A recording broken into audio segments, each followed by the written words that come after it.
Man, it's hot here. It's hot. Is it? Oh, yeah.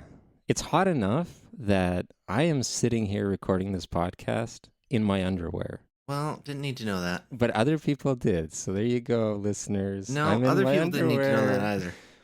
Anyway, so the point is, it's very hot here. And, I How hot close. is How hot is it? How hot is it?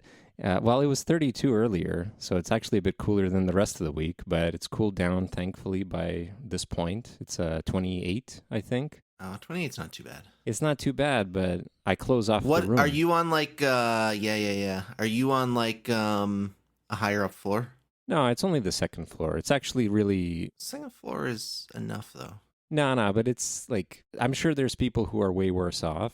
It's just that because there's very little wind right now, there's no draft, there's nothing to cool you down. But it's way better today than it was. Like if we had to do this, let's say I forget, I don't even remember which day it was, but probably Wednesday. Yeah, I think Wednesday was pretty bad, where it's like it didn't even cool down by 11 p.m. Where it was just like, oh my god, it's still too hot. Yeah, I had a couple.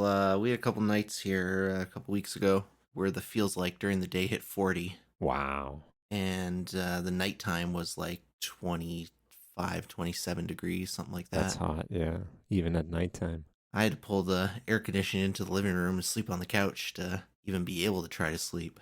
I don't normally have trouble sleeping, but I actually had trouble, like, just trouble falling asleep. Like, I didn't want to sleep a couple of the nights. I think it's just the fact that everything feels heavy. The air feels thick. Well, yeah. So it's very humid there too, then, eh?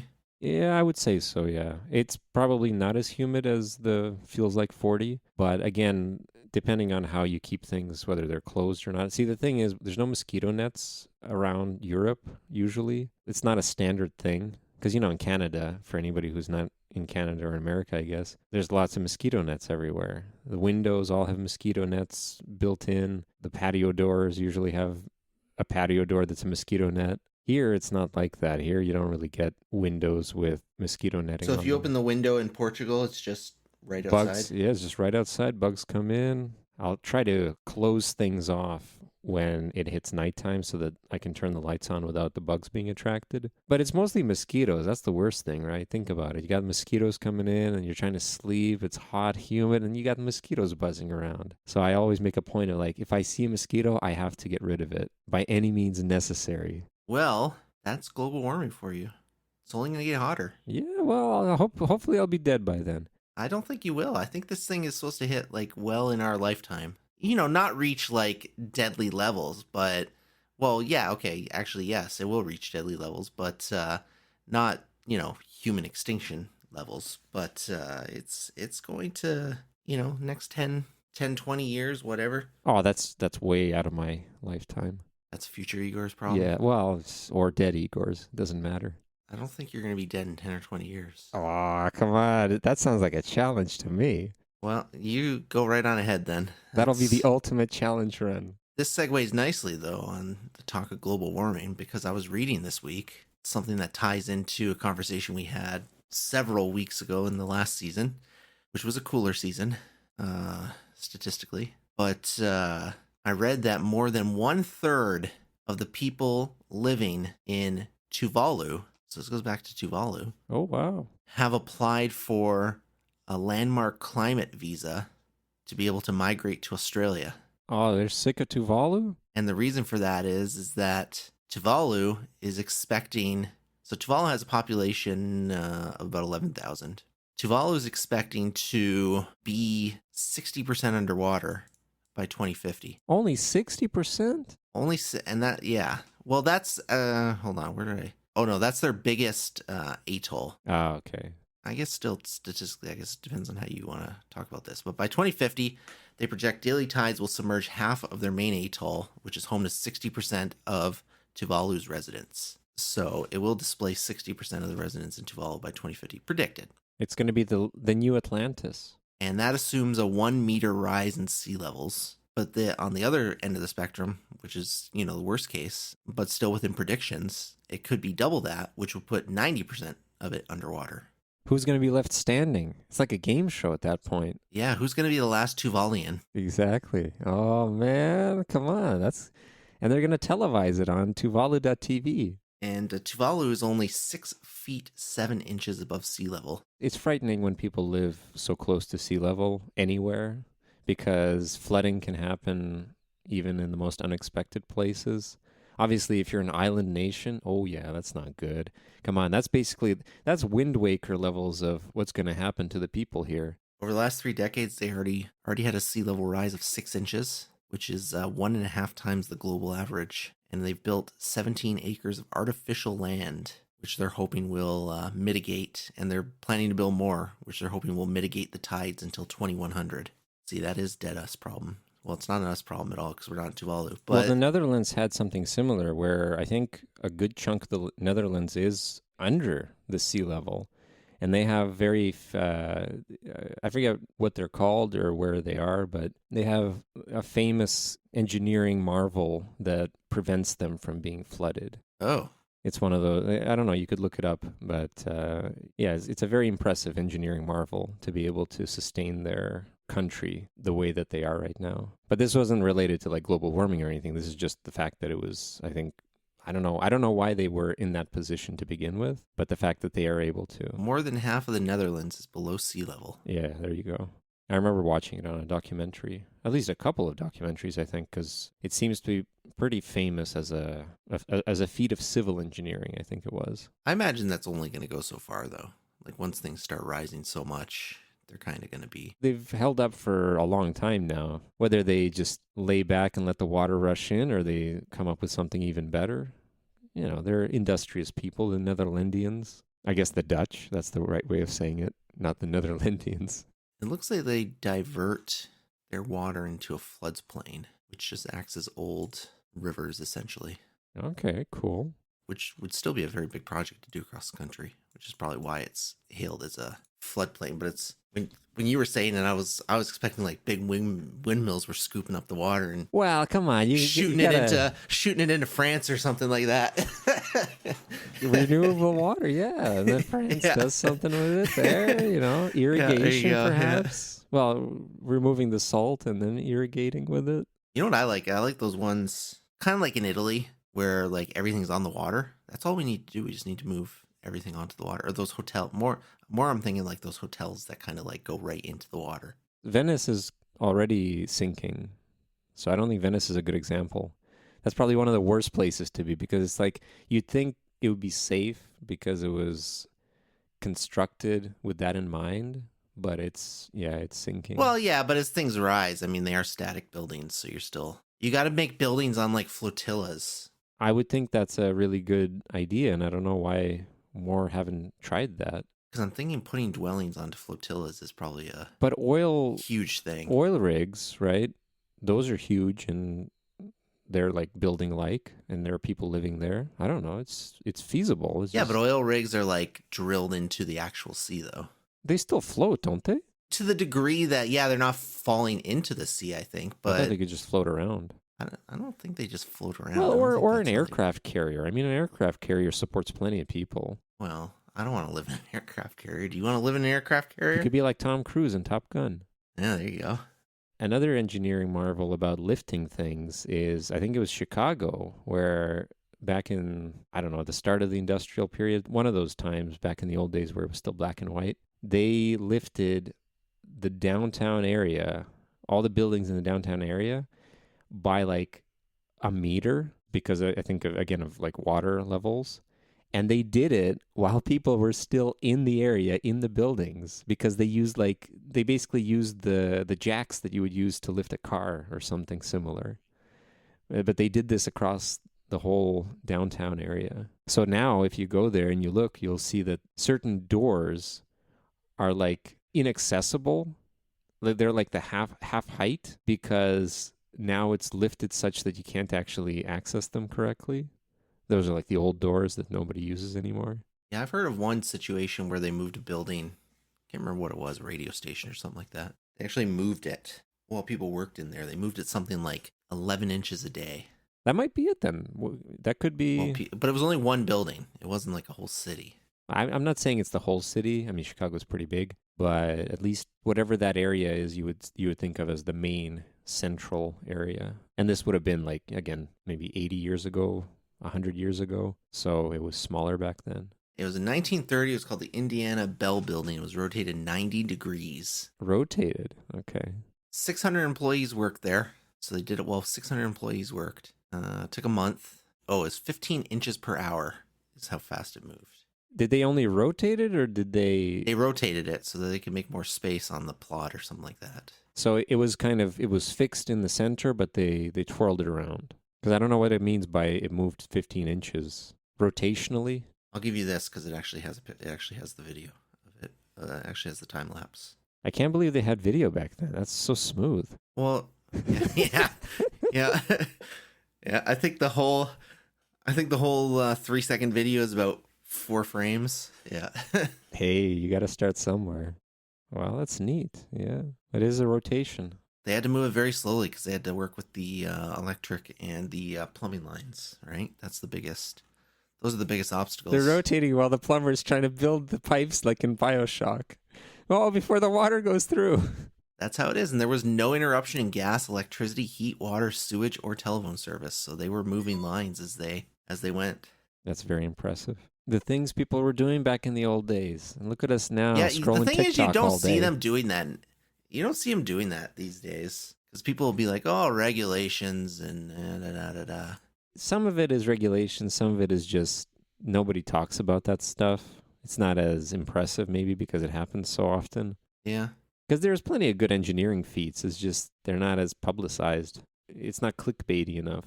Back then, it's like that was the only piece of news that you had. What else were people talking about? Now it's like, oh man, Kim Kardashian has a new butt. I'd still be pretty impressed if they were moving buildings like this. Oh yeah, but you're probably in the minority. Ask one of the youngsters nowadays, they're like, I've rotated enough buildings in my lifetime. I don't know. If there's one thing that social media has taught me is that if there's an opinion out there, there's a million other people who have the same opinion.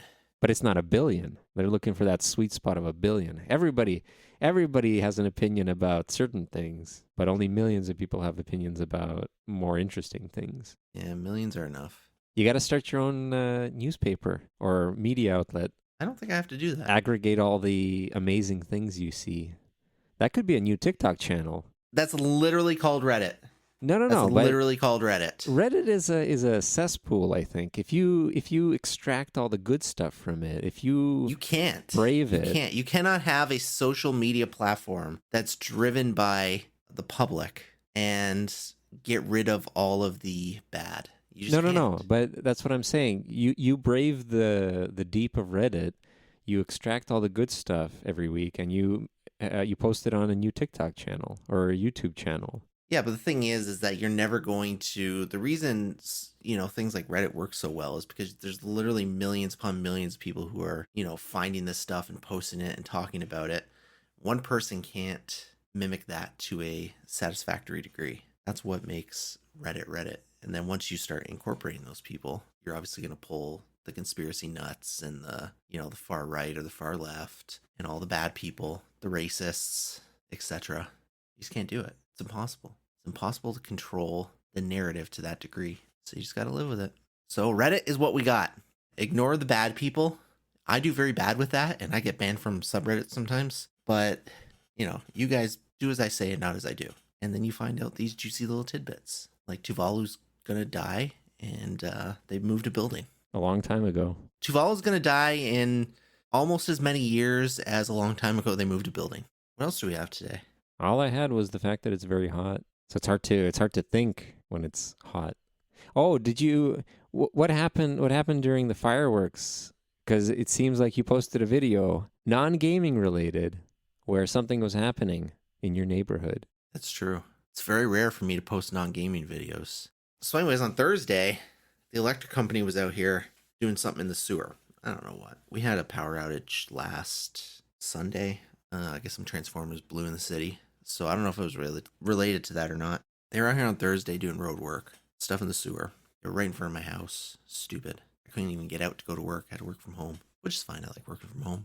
Then on Friday, yesterday, I was sitting here working, and all of a sudden I heard this really loud clanging noise. I thought somebody was like going around like smashing cars. Like that's what I thought it was originally. Like somebody was like with a big metal baseball bat or something like that, just smashing cars up. That's what it sounded like. It sounded like metal on metal, just really fucking loud. And so I went out to the window to look around, but I didn't see anything. And then a car drove past and then like slowed down and stopped. So I was like, oh, something's like right here. And then I started, then that's when I saw on the sight line something, whatever they were doing in the sewer yesterday was exploding, and it caused the sewer cap to come off. Teenage Mutant Ninja Turtles. That's right. Which must have been what the loud noise was. It must have been it had to have been very forceful. Manhole covers are heavy. They're really heavy. So whatever it was to have displaced the manhole cover must have been, the first few explosions must have been really fucking big. But then for like the next like 20 minutes, it was just like a bunch of small little pops and sounded like a fireworks show in the sewers. And there was smoke coming out and the neighbors were gathering around. And so I called the electric company and... wow, good for you. That's very responsible of you. I said, I don't know what's going on. I don't know who I should be calling, but I figure I'd start with you because it's probably you guys who caused it. He's like, well, call the fire department if you think it's that bad. I'm like, well, I'm just going to call you guys and you call the fire department. And then I took a video. So I didn't call the fire department. I called the electric company and then I took a TikTok video. Much like the youth nowadays. Yeah, that's right. And I was like, listen, I'm either going to die or nothing bad's going to happen. So I mean, what could it possibly be? A gas leak? I doubt it. I just kind of figured that, no, I don't think it was a gas leak, but, you know, you get sparks or whatever inside of a sewer line, which is where a bunch of gas buildup is. Well, basically a gas leak then. It's the equivalent. It just explodes the whole neighborhood. Yeah. I was like, yeah, we're all just going to die. Streets are going to fly up and God knows what's going to happen. Well, hey, that'll save you the trouble of any sort of flooding and water level increase. If you're high up in the air, you got nothing to worry about. I actually don't know how high above sea level we are. So yeah, I took the TikTok video and eventually the fire department showed up and the neighbors gathered around. Honestly, the only reason I posted the TikTok video, because I was taking the picture and I was gonna show it to the people at work. And the only reason I posted the TikTok video is because at the end that guy went, somebody better call somebody. I was like, this was like, I laughed so hard. I don't know. That type of stuff is a killer. People love that stuff. Well, didn't do any better than any of my other videos. Well, you got to keep pushing it. You got to put it on Reddit. I hear that's a good place to post things. Yeah, there you go. And then the best part is you're going to get all the conspiracy theorists saying like, oh, the lizard people are doing stuff. The lizard people are doing stuff. That's what I said. I said the sewer people are celebrating 4th of July. Yeah, but that's it. You can go ahead and like start a whole thing on Reddit. It's true. Get banned from the whole platform. And then you'll start your own platform and all the conspiracy theorists will gravitate towards it. And you'll be the king of the conspiracy theorists. I tell you right now, there's a lot of conspiracy theory Reddits. I'm not too worried about getting banned for starting a conspiracy theory. A lot of crazy Reddits out there. Well, then I've been down the rabbit hole numerous times, and it's something else. So the fire department came out, the police came out for a little bit. I think the electric company did end up coming out. And I don't even know. I don't think they did anything. I think they just waited for the smoke to clear, and then they just put the cap back on. I didn't see anybody go down or anything like that. Well, it's probably dangerous if you go down there immediately. Yeah. I wonder what it was, though. Well, probably they just didn't, whatever they did, they probably kept a line, maybe a tiny bit open or something like that, and it crackled or something. That's like it's in a sewer line. That's really all it's going to take. Have you ever been in the sewers? No, I haven't. I didn't even know that they were running electric down there. Oh, yeah. I mean, me neither, but I'm just wondering how they look. Because, in the movies, you'll always see the sewers as this gigantic tunnel, but I kind of doubt it's like that. I think it's probably way smaller. Yeah, probably. It's probably fit for those people who go, like, cave diving, but, like, really through tiny, narrow spaces. Those people, the ones that get stuck somewhere and then die. That's what I feel like that sewer was more closely resembling. Those people are crazy. Oh, yeah. The people who...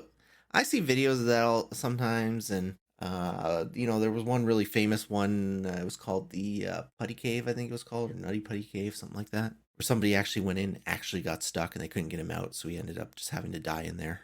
Like, it's such a slow, traumatizing death as well. That's the worst thing about it. Well, you're just sitting there, and you just know it's going to, like, people are pulling at you or whatever, and time's ticking, right? Like, it's not over 20 hours, however many hours it was. I don't even know how many hours or days it was, but eventually they're just like, no, you're gonna die, bro. Like, we tried everything. I think at one point in that incident they actually had him and then he slipped and got wedged tighter in, is I think what happened with him. Scary stuff.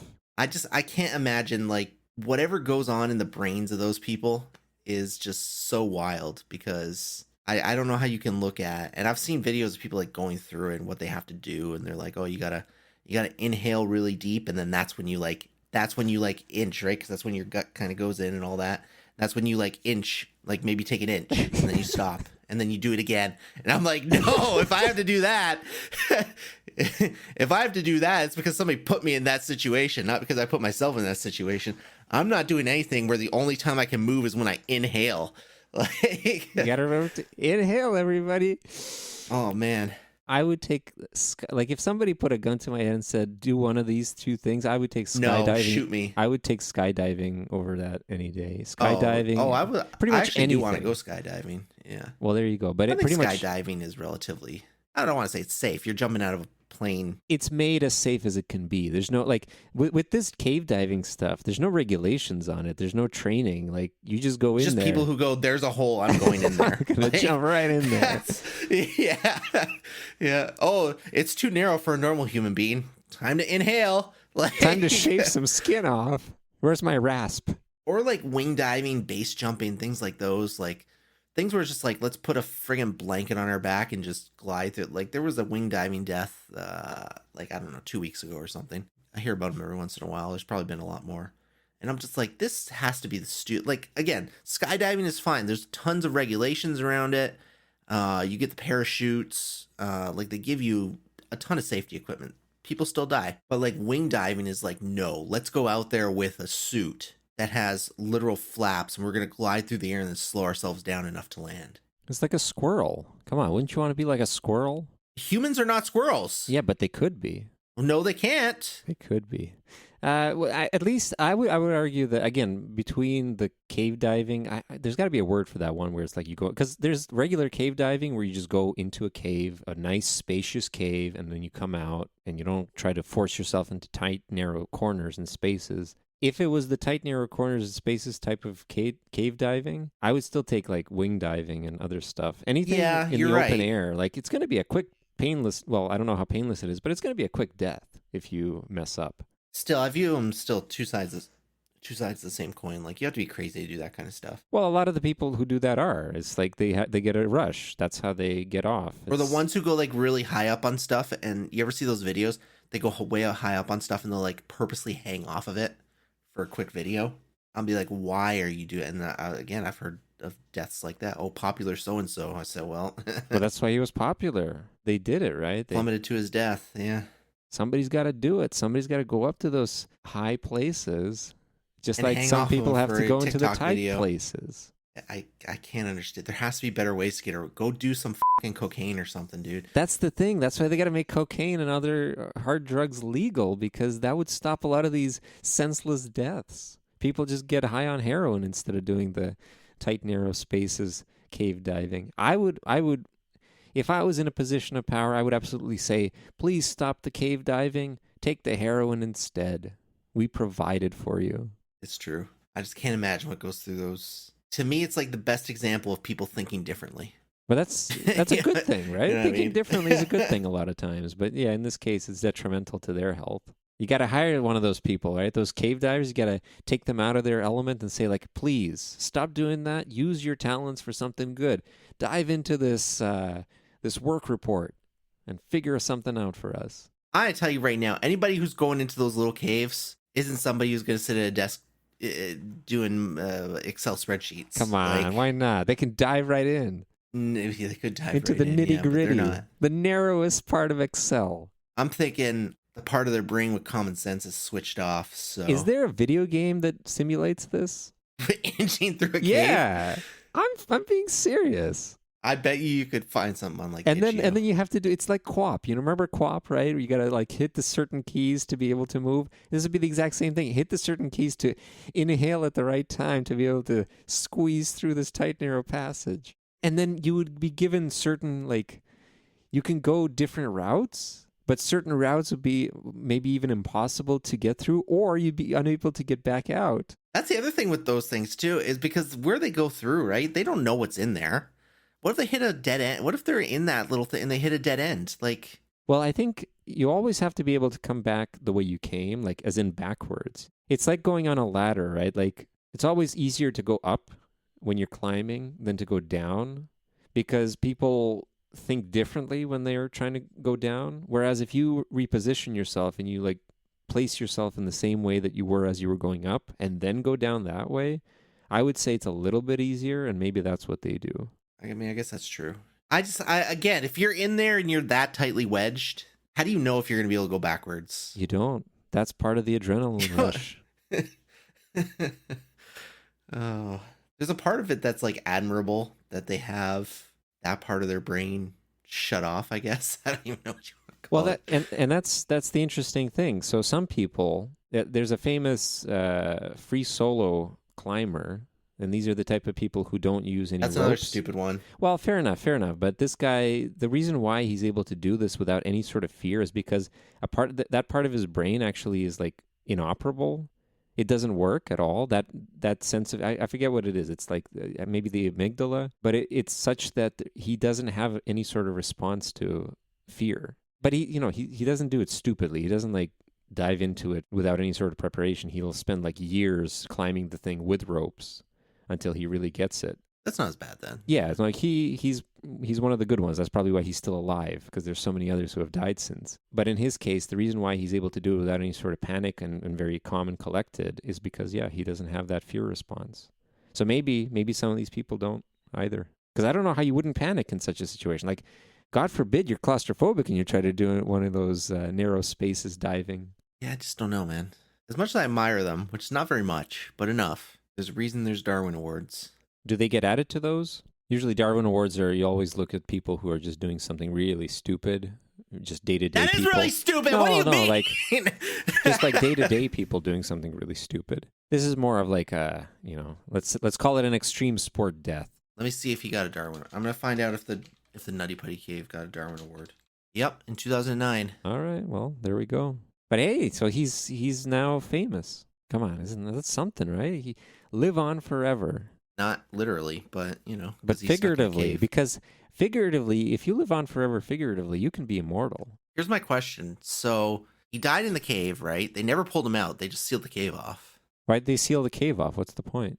He's already sealing it off. Else. Yeah, but then, that's nobody's going to go through him. He's the perfect. But here's my question though. Like over time, he's gonna like decay, right? Yes. His corpse is gonna decay. Are his bones gonna get through what he couldn't? Yeah. So he'll eventually make it. That's the best part. Well, maybe half of them, because I think he's stuck in like a corner. Oh, that's scary, isn't it? Like the corner ones are the worst. Because I think that was the whole problem. Like they couldn't get him around without like breaking his legs or something like that. They could have done that, right? Like if you think about it. I'm thinking like if the choice is broken legs it had to be more complicated than that. But I'm thinking if the choice is broken legs or death, like fucking break my legs, please. I would honestly, no. See, I would honestly, like in his position, I would probably just ask for a lethal injection, just as a quicker way to die. I feel like that's more humane than like suffering from dehydration, lack of sustenance, probably inability to breathe. I mean, you can ask that, but I don't think they're going to give that to you because the time it's going to take to prepare that kind of stuff. Why? Get it out. You don't have to. Kind of stuff. You don't have to sterilize it like they do for the convicts. No, it's true, but there's a lot of stuff that I think you can inject and you killed somebody with it. Well, maybe. They don't have to be picky about it. It's not like, it's got to be up to code.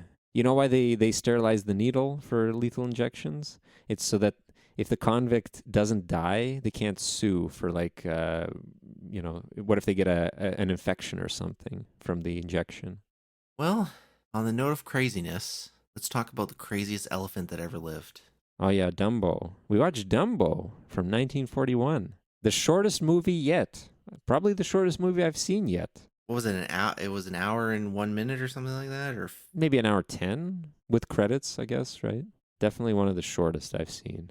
Maybe the shortest if you count like for movies. Proper film. That's definitely the shortest I've ever. 64 minutes. And what did you think of it? I thought it was a movie. It's a Disney movie. It was a Disney movie. Yeah, I remember watching this as a kid. There were a few scenes from the movie that I did remember, but one thing that like came back to me was like I remember as a kid watching it, and the movie just seemed so long. I see now that it was 64 minutes. Wow, less attention span as a kid, I guess, as well. Yeah. But it was drawn out, I felt. There wasn't a lot going on. It was an amusing little movie. It was a cute little movie. The best part was the pink elephants. Pink elephants on parade. They put all their budget onto that piece of animation. That was quality. That's a good song. Depressed Dumbo got drunk Yeah. with the mouse Uh-huh. and then hallucinated pink elephants. Yeah, and so seeing pink elephants is a euphemism for hallucinations caused by withdrawals from heavy, prolonged alcohol use. And it reminded me of the Simpsons episode where Barney... Okay, but here's my question. Was that a play on that, or did this spawn that? No, I think it was a play on that because the concept of seeing pink elephants it predates that. But yeah, in The Simpsons, there was a moment where Barney is saved by a pink elephant, obviously a hallucination, but it's when he drinks the hippie beverage that Homer spiked accidentally. And yeah, when he drinks the beer, the pink elephant barges in and destroys the monster that's attacking Barney. There's also a beer that's called Delirium Tremens, which is the word for withdrawal from alcohol. And the logo is a pink elephant. So it's very entrenched in society if you're an alcoholic. But I did like that part. I remember I never watched this movie as a kid, but I've seen, those like top 10s of like top 10 most horrifying children's movies or parts of children's movies. And I think this was one of the ones. I didn't think it was that horrifying. I think it was pretty tame. But I guess as a child, it could be nightmare inducing. Yeah. Especially, let's say you watch it with a fever or something, then yeah, maybe it's a bit much.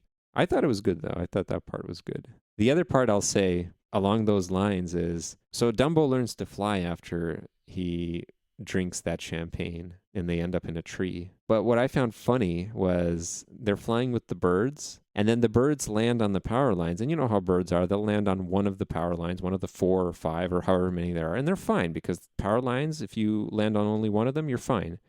But Dumbo lands on all of them simultaneously, and nothing happens to him. And I just found that hilarious. I'm like, man, this is horribly inaccurate. He'd be dead right here. Well, hold on. First of all, it's a flying elephant, so I don't think. But I'm putting believability into it. I don't think accuracy was the name of the game on that one. All right, fair enough. But they make Dumbo out to be way lighter than he actually is. Like during the scene where his mom goes crazy, the ringmaster picks him up and carries him away. Even a baby elephant weighs like 3 or 2, 3, 400. Like he's a strong ringmaster. You're not picking him up and running away with him. He lifts. Yeah, okay. Even the clowns who are like trying to wait for him to drop, I don't know, like that thing wouldn't support him if he fell onto it. Well, no, but the whole thing is that he falls onto it and then underneath is the custard. That's true, yeah. That little oh no, he'd be dead. Tub of he'd custard. Dead, yeah. That the elephant falls 3 stories. He does it the first time. I would enjoy, like, he was so sad when he fell in the thing, and I'm like, no, come on. First of all, the clowns were hailing him as like, yeah, like, first of all, the clowns were hailing him as like a, the best thing that ever happened to their routine after the show. And, you're just up in a ladder with face paint, and then you get to dive into a tub of custard. Like, come on, that's, even for an elephant, I'm like, that's gotta be, look what the elephants were doing. The elephants weren't doing anything. They were setting up the tents with the slaves and then just climbing on top of each other. But Dumbo got to be in a clown show. I'm like, come on. That was crazy. Like to expect elephants to make an upside down pyramid on a ball? Are they insane? I've never even seen an elephant balance on a ball by themselves. Well, no, that's true. But what stood out to me was they did it during the live performance. They didn't even try to do it. There wasn't even like a dress rehearsal. They're like, just get the fucking elephants up on top of each other. Those elephants, they got some experience. They can do it. Just get them up there on top of each other. Let them go. And then the end where the mouse is the manager and it's being printed in the newspapers that he's the manager. Are the animals like... Are they sentient in this universe? Are they supposed to be? Do people recognize that they're sentient and like they can speak and everything? Yeah, that's what I wondered when they were doing the pyramid and they were like throwing insults at each other. I was like, are the people hearing this? Yeah. Or those are some saucy elephants. Yeah, really. Yeah, those elephants were not good people. I'm thinking of a bunch of middle-aged hens started cackling at a little baby. I'm like, that's not like they were at the beginning of the movie. I'm like, that's a little immature, I think. But Disney is known for that. So a lot of movies that Disney makes, they'll have like these characters that cackle and just like they have the same voices basically. I just remember Alice in Wonderland because I like that movie, but they have the flowers in that movie that behave exactly like the elephants in this one, where they're ridiculing Alice while she's down on her luck, saying how she's not graceful enough, she's not ladylike enough. It's exactly the same thing as the elephants were doing in this to Dumbo. Interestingly enough, one of the voice actresses for one of the elephants actually also voiced the Queen of Hearts in Alice. I imagine that a lot of those people were running in the same circles. I'm sure, I'm sure. Yeah, it was an interesting movie. Of course, they had their little racist parts in there. Oh, I love the crows. Wouldn't you want to be a crow? I don't know if it's possible to make a movie like that now, and because what's the racist part about it? About the fact that they're crows, but they're kind of So there were two racist parts. The first part was the only black representation in the movie was when they were setting up the tent. So all of those guys were black. And they were talking about not caring about money and just working and oh, I see. Okay, okay. all of that kind of stuff. So that part was deemed racist. But the crows also were kind of sort of a play on blackface. The main crow, first of all, the main crow's original name was Jim Crow, which is pejorative for black people from the South. They eventually changed that several years later. The main crow was also voiced by a white guy, although the other ones were not. The other ones were voiced by a relatively popular black choir. So there were some parallels with the crows. Now, that being said, it's not universal. There's a lot of people who thought that the crows were represented, fine. Yeah, I didn't see And anything actually, like a decent white person, I don't think has much place to. no, but that's what I'm wondering. Let's say the crows were all voiced by white people instead. That would probably be much worse. Okay, but what would make it not racist? That's what my question is. Yeah, I don't know. The crows are supposed to be the street smart type of people. Yeah. And I think the stereotype back then was that the black people were the street smart type of people. Well, that's also not something you necessarily want to play on either, though. They're the cool ones. That's the other stereotype back then. I mean, I think the thing with the crows that you really want to lean, like, I don't know how they did in the live action. That's a good question. Yeah. Would be the thing. There were a couple of characters that weren't in live. The crows might not have even been in the live action. Well, okay. So they removed the black representation. Well, they probably put black characters elsewhere though. So maybe they made Dumbo black. maybe. Oh, I mean, they could make him a black elephant. Absolutely. Yeah, no, I don't think there were crows in the the mouse wasn't in there. I don't know why they removed the mouse. The mouse is the pivotal character. It's the one that pulls everything it really together. is. I don't know why you would remove the mouse from the live action, but yeah, I don't think the crows were in the live action. So he gets the feather from the crows though to kind of instill courage in him to try flying. How does he do it in the movie, I wonder, in the live action? Does he just have a spark of inspiration and just do it? I might have to watch the live action just to see what the... Because you're right, that is basically the modern version. And you would have to field all those. Oh, they just kind of discover, I don't know who these characters are, that he can fly and that feathers benefit his willingness to fly. What a cop-out. Whose feathers? Sounds like it just, like, bird feather. Like, that's it, feathers. Just smacks a bird in midair and takes his feathers and goes flying. That's his fuel. Like it's some humans that, and it looks like it's just humans that help him. Dumbo's flying around, and his fuel, you know how like you'll have an airplane, you have to fly through the fuel container? Dumbo's fuel is birds. He has to smack birds as he's flying, take their feathers, and continue going forward. That sounds like a video game to me. Why not? Get on it, Disney. Get on it, Disney. It's the new shmup. Live action. It's going to be a shmup. Live action has quite a few people in it. Colin Farrell, Michael Keaton, Danny DeVito. Wow, that is actually a stand-up cast. Who plays Dumbo? Dumbo doesn't talk. Well, maybe they got him to talk in the movie. No? Maybe Danny DeVito plays Dumbo. It doesn't look like any of the animals talk in the... But Ed Osmond was the movement artist for Dumbo.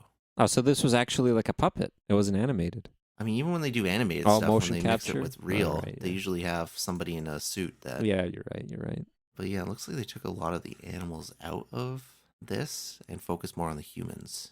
I mean, what's the circus then? That's the other, I guess, problem, right? Circuses back then were let's call them not really good to animals, No, exactly. Yeah. whereas now, they're, I don't know, a lot of them don't even have animals anymore. But that's probably why they removed most of the animals. I don't know. It's a movie of its time. Remaking it was I don't know how well it did, but in my opinion, I would never have remade it. It's like remaking Old Yeller and setting it in modern times. Yeah, I don't think it did overly well. I don't know how their usual stuff does, but Oh, the live action's usually terrible for Disney. well, they keep doing them, so they can't be that bad. Well, they're it's like Nintendo. They keep doing stuff.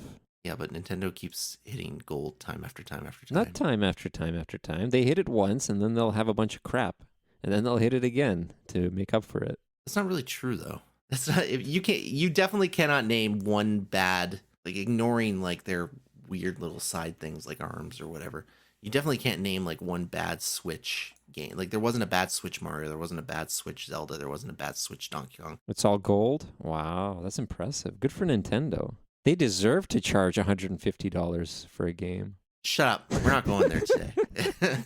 Yeah, you said it. They can't make a bad game, so I guess you got to pay more for it, right? That's not. Yeah, we're not going there. But let's stick to Dumbo. But anyways, yeah. So I don't know. The Crows, a little bit of column A, a little bit of column B. I guess it depends on your perspective. But I can definitely see how they were. And I mean, Disney thought they were racist too. Dumbo was one of the first movies that they put a warning on. Oh, they have a disclaimer now. They do have a disclaimer on the description of synopsis section of the Dumbo movie, and they were planning to actually heavily edit it before they released it. I remember this controversy. How are they going to edit it? Are they going to like make the crows white? I'm not entirely sure how they were going to edit it. But Make they them were going to doves? heavily edit it, and then they eventually were like, I think the people were in an uproar over that. As they should be. But two sides of the same thing. Like, there's obviously going to be people that are going to be like, yeah, you need to not show this, or you need to keep it in your vault, or you just need to edit it out. But it was definitely a controversial movie. So now they just have a thing at the beginning that says, the views depicted in this were not necessarily right. We're the views at the time, and they're not necessarily right now, etc. Things like that, whatever it said. And I think Dumbo was the one that started. I don't know if Dumbo was the one that started that, or was part of a few things that they were thinking about. I remember the controversy. I'd have to watch some of the other earlier Disney movies just to see all the gold nuggets of racism strewn about. Absolutely. It's always fun to pick those out, like an Easter egg hunt. Yeah, sure is. How racist was Disney in this movie? We can give it a ranking. S rank. Well, where do you rank Dumbo? It's not a King of the Hill for me. I did like that part with the pink elephants, but otherwise it was a so-so movie. And I like Disney movies, a lot of Disney movies actually, but this is not at all one of my favorites. And I don't regret not watching it as a child. There's better movies to watch. Like, Aladdin is still probably my favorite of the Disney movies. Those were from very different eras. To be fair, eras, though, these but are if I very different eras. I don't remember when. I think Alice was pretty early on as well, and Alice was like you way have to put better. this up against like Snow White. That's the era that this movie I is still from. think Snow White is a bit more interesting, but I haven't seen it in a long time, so maybe it's not. I'm curious, actually. Actually, this was a movie. They made this movie. Pinocchio's another one. 51. They made this movie because what? Alice in Wonderland was 51, so close enough. It's still early. They made this movie as a result of the financial losses of Pinocchio and Fantasia. Damn. So Pinocchio didn't do well? Oh, I want to see how racist Pinocchio is. I got to watch that. 1940. Oh, that's going to be really racist. I'm looking forward to that one. So they wanted to just tone it down, make it a very simple movie, economic movie, short, which is why it was so short. I think they did a good job with the animation, though. Like, Disney be Disneying. They're still good at animating. Yeah, no, it was fine animation, yeah. And this is the old days. I'm always impressed by animation in those days because it really is a tedious endeavor. Yeah, it was a lot different back then than it is now. So it is impressive. But yeah, no, it's not going to be my King of the Hill either. But, it was a fine movie. It was a fine movie, but nothing special. I don't remember particularly liking it when I was a kid, and it was nothing special now. So that's where we're at. All right, why don't you tell us what's up next? All right, let's see here. Movie rankings. Let's do it. Random movie generator. Randomize. Mighty Joe Young. It's about a big ape. Oh, I remember this. I don't think I've seen this one. This was one of the movies I never had a keen interest in because I never like movies about animals like that. You know what? I think this was actually one of my more favorite movies when I was younger, if Wow. I remember correctly. There we go. I remember watching this a lot of times. So this is going to be good then. You get to see. Maybe your childhood lives up to today, and so you'll be able to topple your current king of the hill.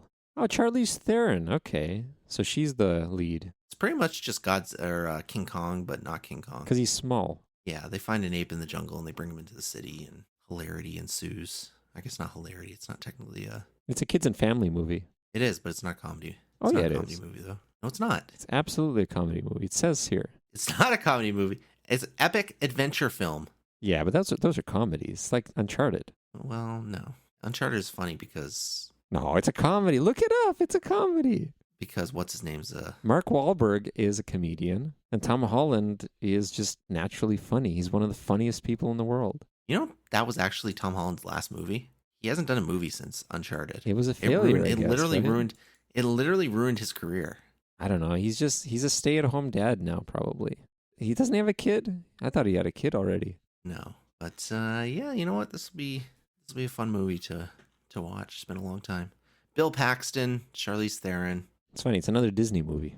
It's 1998, by the way, if anybody needs the year. I don't know. Maybe there's another Mighty Joe Young. There's one from 1949. Is there? Yep. So is this a remake? Just based on the film. Oh, damn. That one really does look like King Kong. Look at the cover for Mighty Joe Young 1949. Yeah, I know. I saw it. And he's huge in that one. And they got horses. Man, this is the old days. They have cars in the new one. Well, yeah, 1998. So there you go.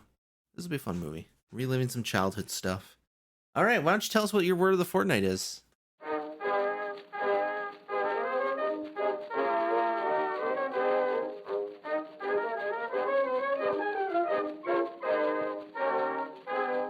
The word this time around is very similar. VERISIMILAR.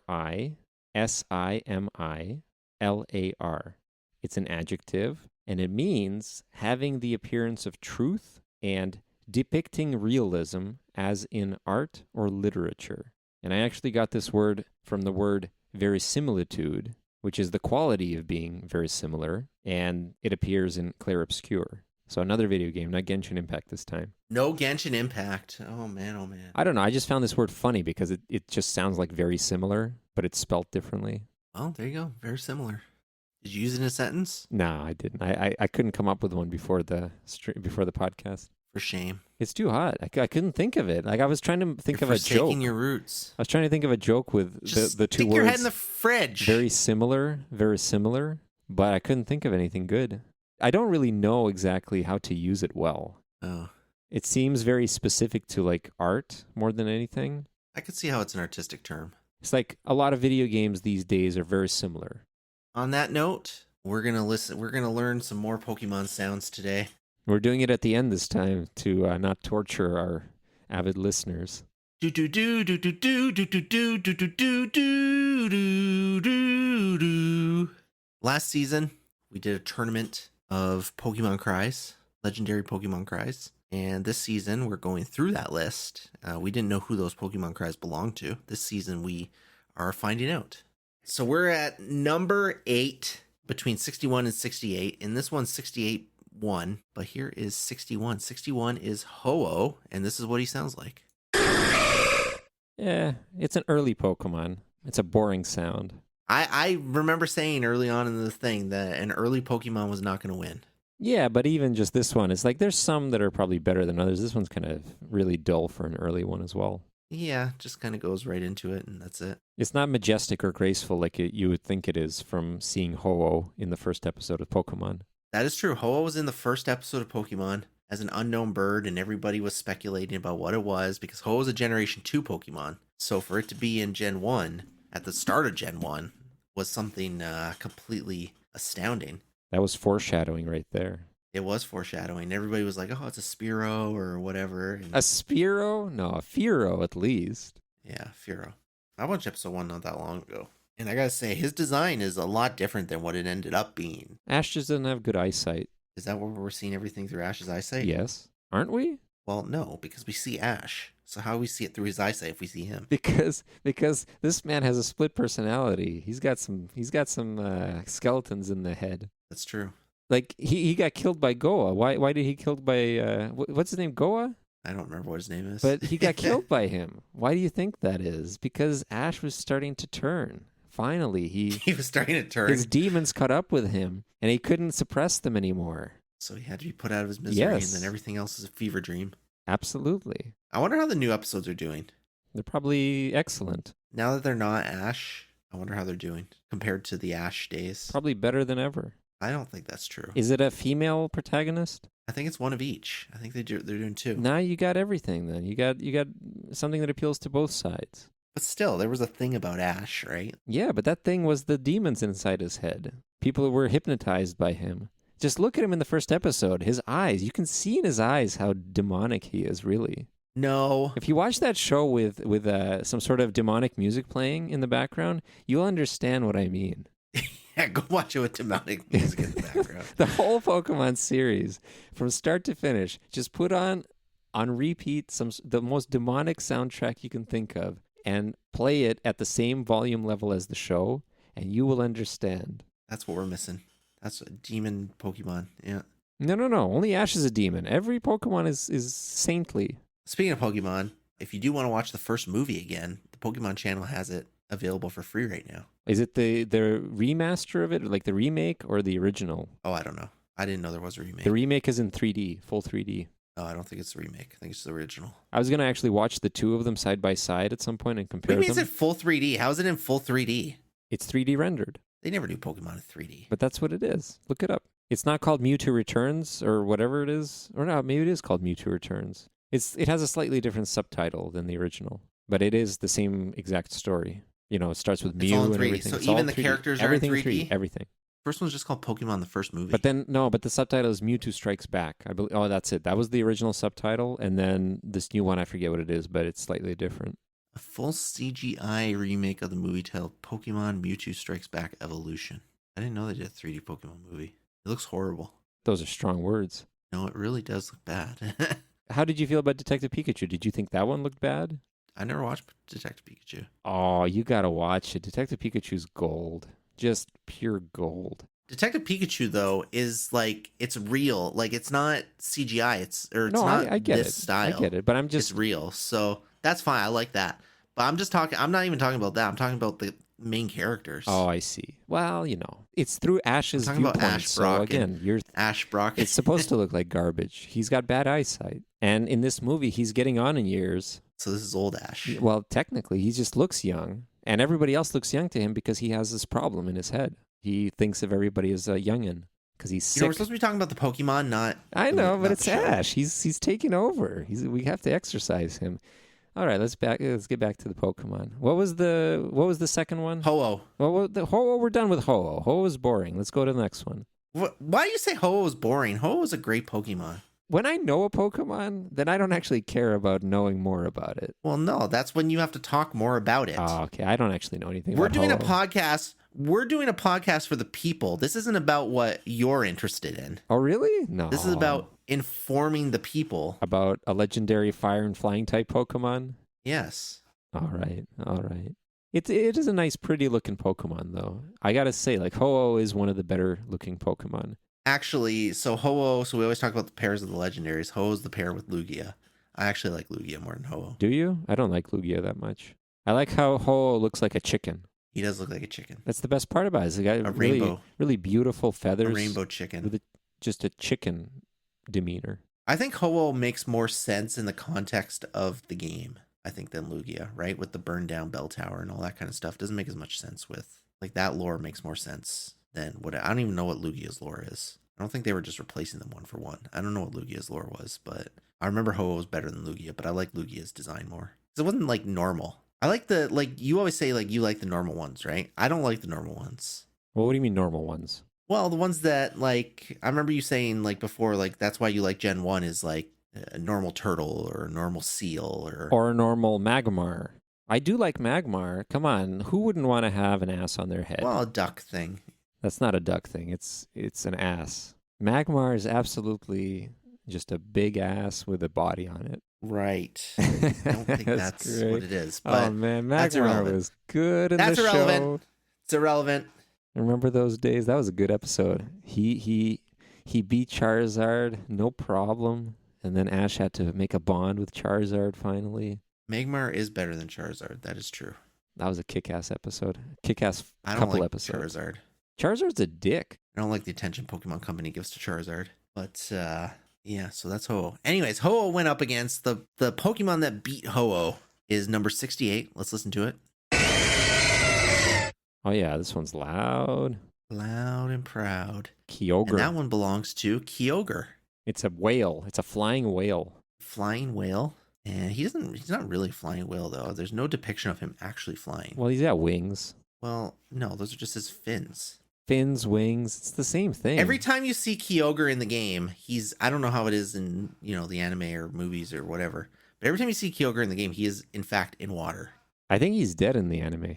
No. Oh, well, I don't know. Maybe. See, you can't say. I could be telling the truth or lying.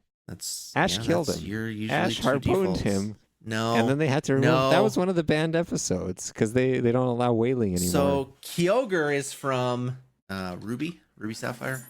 And I did play those actually. I don't remember Kyogre though. I must have played the other one. Oh yeah, because his alternate his other side is Groudon.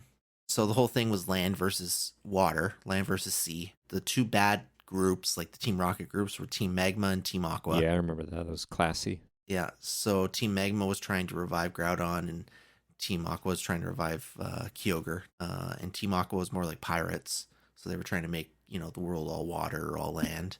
And I remember them fighting each other. The remake had like a post story too that went into depth on the two teams. You should just let both of them win, and then we will get back to status quo. And then Rayquaza comes in and is like, you guys need to simmer down. Yeah, you're not, you don't have to fight each other. Just kill all the humans, and then everybody's happy. I don't know why more Pokemon don't think of that. Why do they put up with the stress? They're so much more powerful than the humans. They really are so much more powerful. Like you look at Machamp or something like that, and they literally say like, oh yeah, Machamp could like kill like 400 people, and it's that whole it's that one gorilla versus 100 humans thing. It's exactly that, except it's like one Machamp to like 6 million humans. And he's not even the strongest Pokemon. So, it's just one of him. There's probably like hundreds of Machamps walking around. Well, yeah, there's 100 Machamps walking around, but he's not even the strongest Pokemon. Like, somebody like Kyogre or friggin' Mewtwo or whatever could just destroy everything. They could just make brains explode. Like, literally, like, who is it? Drowsy or Hypno or whatever literally eats dreams and puts people into comas. Yeah, it's easy peasy for them, but they choose to not do anything. So that's why I say Pokemon are saints. There cannot be an evil Pokemon if none of them have tried to take over the world. It's a little bit true. So Kyogre won the first round against Ho-Oh, ended up getting knocked out in the second round. However, I was a Groudon fan too. I was not a Kyogre guy. I think the thing is, I always say like water Pokemon are actually quite cool in general. Like there's a lot of good like looking water Pokemon and all that, but my starter is always water, so I never want to use them or anything like that. So like in this case, I'd rather go for Groudon because, well, I'm going to go, I think this was the generation of, who were the starter Pokemon in Ruby and Sapphire? I don't know. I don't even remember who my starter was. It was Trico, Torchic, and Mudkip. Oh, that's right. That's the one about the Mudkips.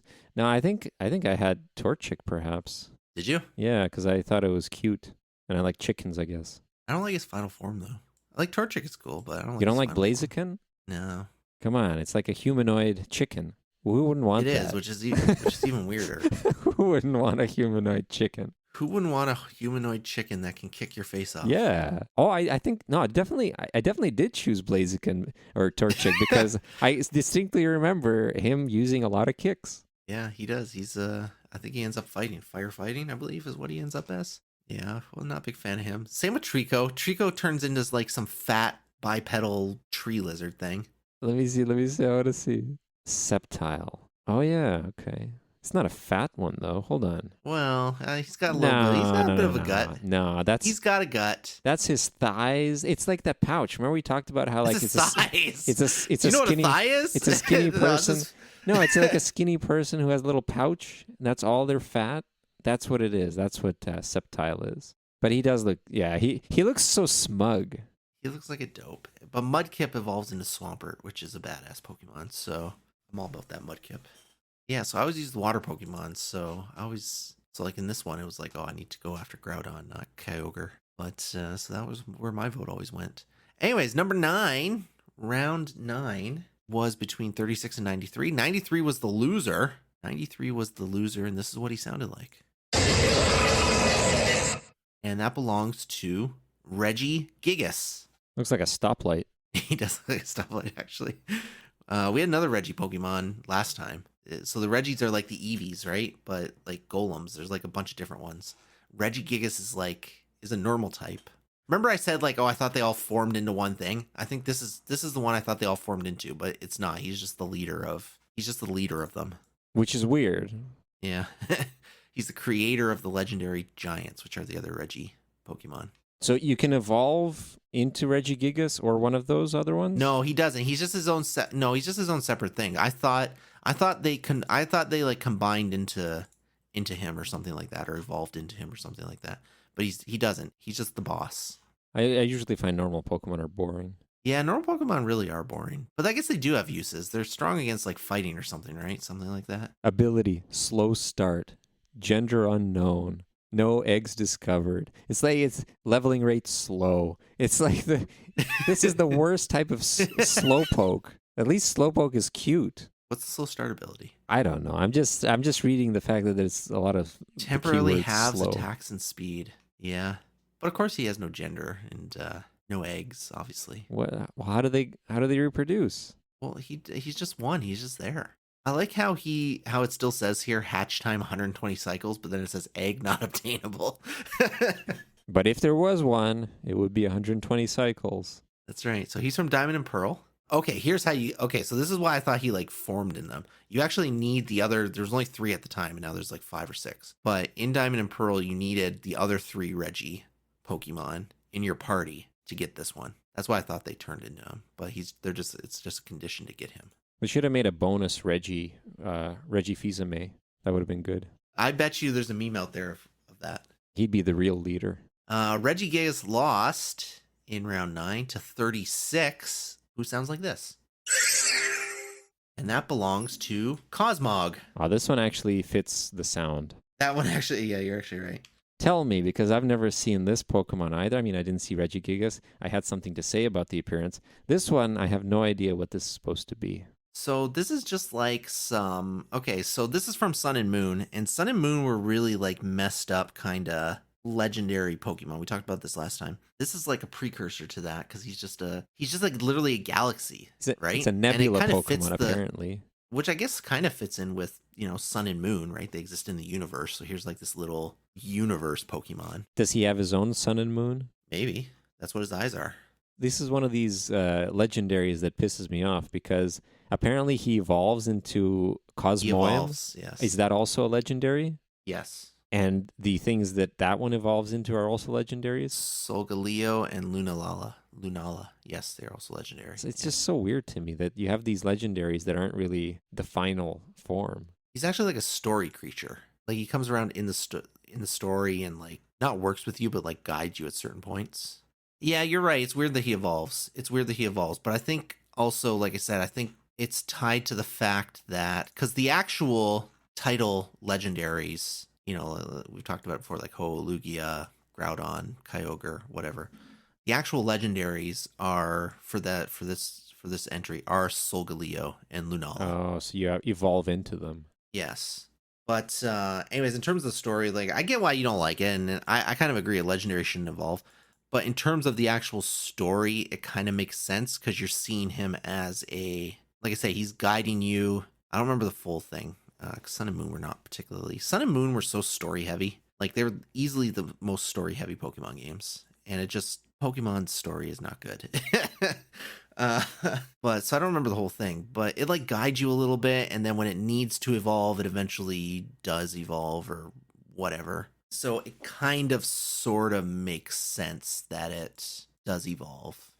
All right, yeah. So that took us a little minute to get through. So I think we'll just stop there. That's all we really need today. Just 4. We'll have to do a little bit more than 4 each time, but We gotta stop derailing the conversation by talking about Ash what? and What his do you mean? We? demonic Who's we? and his Who's demonic we? tendencies. Yeah, you're a demon.